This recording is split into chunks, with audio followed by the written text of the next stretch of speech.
Bismillahirrahmanirrahim. Assalamualaikum warahmatullahi wabarakatuh. Hai semua. In this occasion, we are going to learn about basic concept of English syntax with me, Siana. Jadi ada beberapa learning objektif yang akan kita pelajari pada pertemuan kali ini. Yang pertama adalah defining syntax, identifying subject, verb, object, word order, categorizing phrases, differentiate between independent and dependent clauses, classifying sentence into four types, analyzing common syntax errors, and constructing sentence. Well, jadi ini adalah branch of linguistic. Di dalam chart ini kita bisa melihat yang berada dalam lingkaran. Pada pertemuan ini kita akan belajar tentang sinteks. Nah, kalian bisa lihat sinteks ini berada dalam lingkaran berwarna oranye tua. Kalian bisa lihat ketika kita membahas sinteks, maka yang akan kita bahas adalah phrases and sentences. Nah, di dalam diagram di sebelahnya, di sini linguistik itu terbagi menjadi tiga, ada mikrolinguistik, ada makrolinguistik, dan ada other branches. Sementara sinteks ini berada dalam kolom mikrolinguistik, dikelompokkan dalam mikrolinguistik yang tergabung dalam morphosinteks. Ya, jadi sinteks ini adalah mikrolinguistik.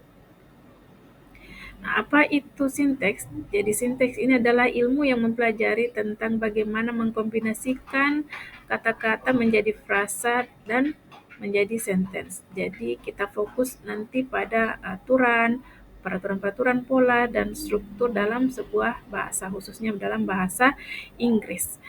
Nah, dalam bahasa Inggris, sinteks didefinisikan, sinteks menentukan eh, urutan kata, kesesuaian, dan alur atau pola kalimat. Contohnya, the cat chased the mouse versus the mouse chased the cat. Ini semua kata-katanya sama, hanya saja berbeda maknanya karena urutannya pun berbeda. Jadi ini yang akan kita bahas di dalam sinteks, bagaimana mengkombinasikan kata-kata menjadi frase dan sentence. Well, selanjutnya ini adalah key element of English syntax. Jadi di dalam sinteks kita membahas tentang word classes atau part of speech seperti nouns, pronouns, verbs, adjective, adverb, preposition, and etc. Kemudian kita juga akan membahas tentang phrases seperti noun phrase, verb phrase, dan sebagainya.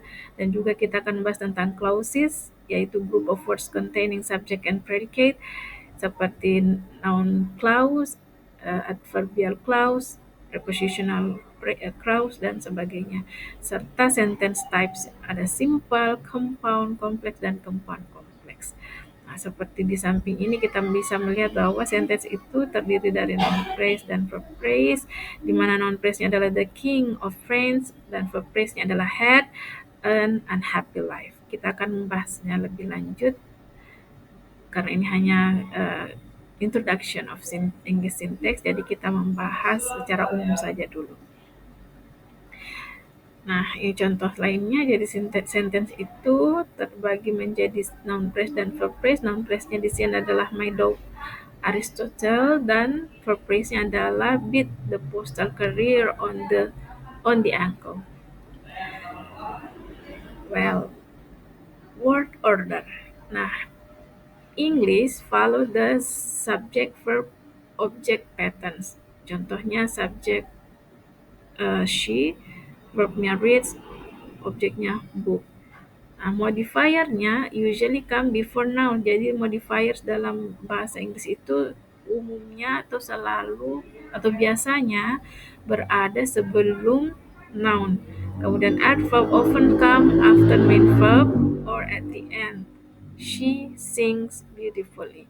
Jadi seringnya adverb itu muncul setelah main verbnya atau verb utama dalam sebuah kalimat.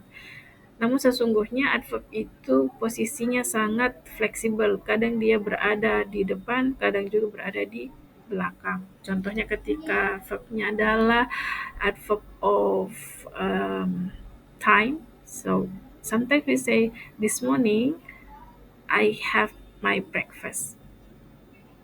Kemudian kuisnya, coba kalian lihat, rearrange this sentence. Nah, itu akan menjadi I always drink coffee in the morning. Jadi kita sudah membuat word ordernya, yaitu subjeknya I always drink coffee. Always ini kan adverb ya, adverb of frequency. Ini bisa berada di depan, bisa juga berada di belakang. Well, selanjutnya phrase and their function. Jadi ada beberapa frase dalam bahasa Inggris. Di sini saya masukkan ada 5 frase dalam bahasa Inggris. Yang pertama adalah noun phrase. Jadi noun phrase ini berfungsi sebagai subjek, objek, atau komplement. Contohnya the tall boy. Ini frase ya, dia. Jadi frase itu kumpulan kata-kata yang terstruktur dan bermakna. Jadi kalau struktur dari kata-kata ini adalah tall boy the, itu bukanlah noun phrase. Jadi bukan phrase karena tidak bermakna. Tapi kalau dia terstruktur seperti ini, the tall boy ada head, ada modifiernya, maka dia adalah noun phrase. Begitu pula dengan verb phrase, dia mengekspresikan action or state of being dalam sebuah kalimat. Contohnya is reading a book, ini adalah verb phrase karena di dalamnya ada verbnya dan ada modifiernya is dan reading. Kemudian adjective phrase itu berfungsi untuk mendeskripsikan atau mengqualify sebuah noun. Contohnya kata very intelligent, jadi very adalah modifiernya atau intensifiernya, kemudian intelligent adalah adjektifnya, jadi ada adjektif sebagai head dan ada modifiernya. Kemudian adverb phrase, dia memodify verb, adjektif, atau adverb itu sendiri. Contohnya quiet, fast. Fast adalah adverb, quiet adalah intensifier atau modifiernya. Nah, selanjutnya ada yang namanya prepositional phrase. Dia berfungsi sebagai adjektif atau adverb. Jadi namanya prepositional phrase berarti harus ada preposisinya dan selalu berpasangan dengan noun atau noun phrase. Jadi setelah preposisi ada noun atau noun phrase, maka disilakan sebagai noun prepositional phrase. Nah, coba kalian identifikasi tipe frasa di bawah ini, yaitu the title puppy slept on the sofa. Jadi noun phrase-nya adalah the title, the little puppy, dan little puppy. Kemudian ada juga the sofa. Kemudian prepositional phrase-nya adalah on the sofa. Itu ya. Jadi kalau kita membahas tentang frase, maka frase itu adalah kumpulan atau kumpulan kata-kata yang terstruktur dan bermakna. Dia tidak memiliki subjek, predikat, unsur subjek dan predikat. Selanjutnya clause types. Jadi ada beberapa jenis tipe clause. Clause contains a subject and predicate, ya berbeda dengan frase. Frase tidak punya unsur subjek dan predikat. Kalau klausa dia wajib ada sebuah subjek, ada satu predikat. Nah, klausa ini terbagi menjadi independent clause dan dependent clause. Independent clause itu dia dapat berdiri sendiri dan maknanya komplit. Sementara dependent clause dia tidak dapat berdiri sendiri karena maknanya tidak akan komplit kalau berdiri sendiri. Artinya dependent clause harus di-attach atau ditambahkan ke independent clause untuk melengkapi atau memberikan informasi tambahan dalam independent clause. Nah, complex sentence ini dependent dan independent clause ini bisa dilihat dalam complex sentence. Contohnya she streams games because she enjoys it. Jadi independent clause-nya adalah she stream games. Jadi dia bisa berdiri sendiri sampai di sini. Sementara because she enjoys it itu tidak bisa berdiri sendiri karena ada kata because di situ yang perlu untuk di attach ke independent clause. Alright, selanjutnya sentence types. Sentence types itu ada simple, compound, complex, dan compound complex. Jadi kalimat yang simple dia wajib sekali terdiri dari satu independent clause. Jadi satu independent clause itu adalah satu simple sentence. Sementara compound dia wajib terdiri dari satu independent clause ditambah satu independent clause dan digabungkan menggunakan conjunction, apakah itu and, but, it, atau yang lainnya. Sementara complex sentence dia wajib terdiri dari satu independent clause dan satu dependent clause. Contohnya AI evolves because it processes data. Kemudian compound complex, dia wajib terdiri dari satu independent clause ditambah satu independent clause dan satu dependent clause. Nah, coba kalian identifikasi apa jenis dari sentence berikut. We scrolled while waiting, but the app crashed. Kira-kira ini simple, compound, complex, atau compound complex sentence? Silakan dijawab. Next, um, agreement in syntax. Jadi ada agreement yang perlu kita pahami ketika kita belajar sinteks, yakni penyusunan kata-kata menjadi frase dan kalimat. Jadi ada yang namanya subject verb agreement. Ini banyak sekali kesalahan bagi pelajar bahasa Inggris. Kenapa? Karena kadang pembelajar tidak memperhatikan kesesuaian antara subjek dengan verb. Jadi singular subject itu harus menggunakan singular verbs. Jadi jika subjeknya singular, maka verbnya juga harus singular. Contohnya, she works hard.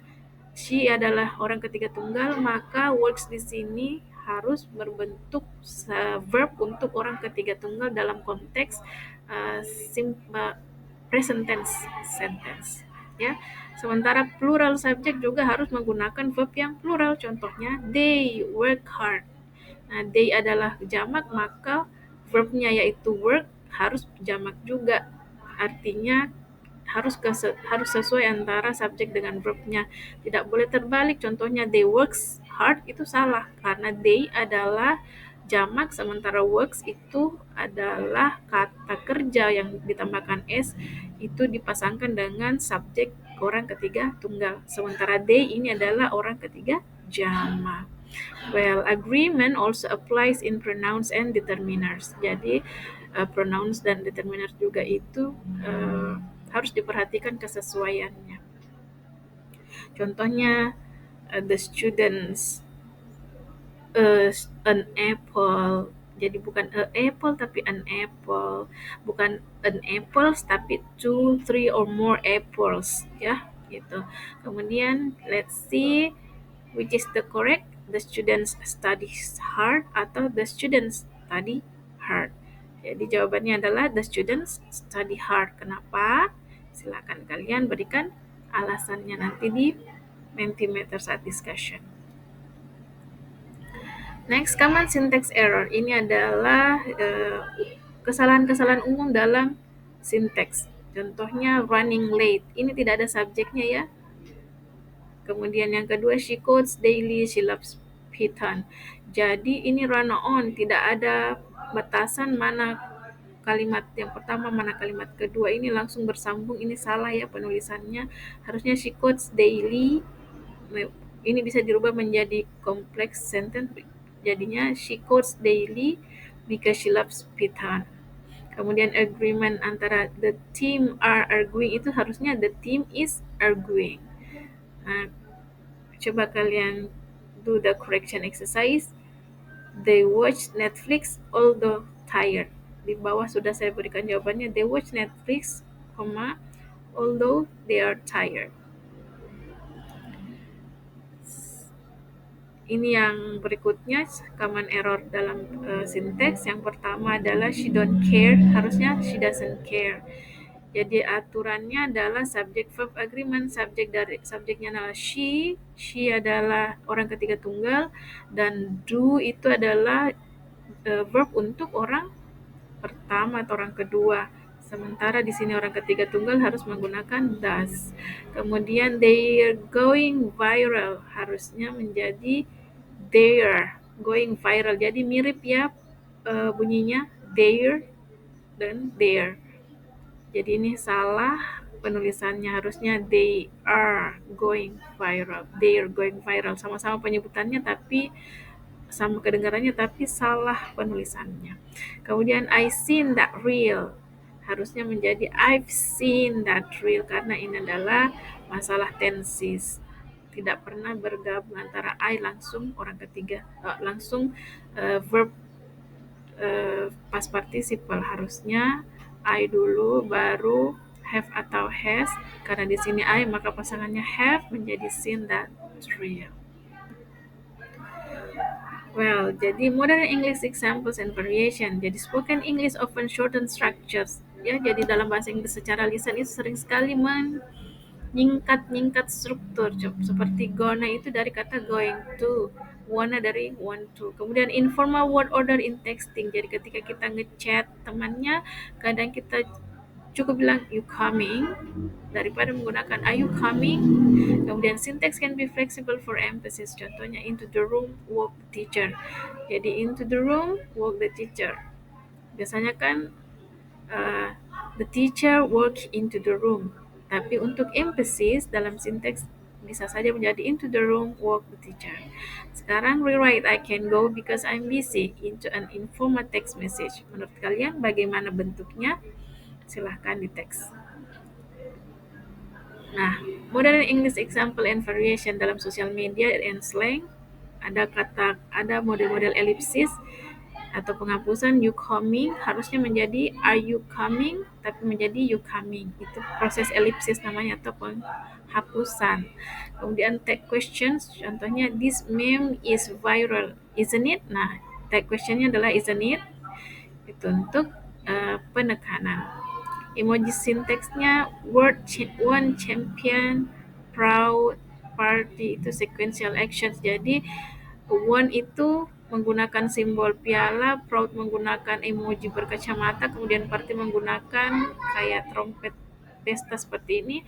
Itu tidak menggunakan kata-kata lagi, hanya menggunakan word ini. Itu juga menjadi variasi sintaks dalam English modern. Kemudian image seperti tweet example, got tickets concert tonight, can't wait. Kemudian ada simbol tangan ke atas dua. Ya, jadi dalam modern English pun ada variasi-variasi sintaksnya. Yang lain, sorry. Jadi sebagai kesimpulan, syntax organizes words into meaningful pattern. Jadi dengan memahami sinteks, kita mampu mengorganisasikan kata-kata ke dalam pola yang bermakna.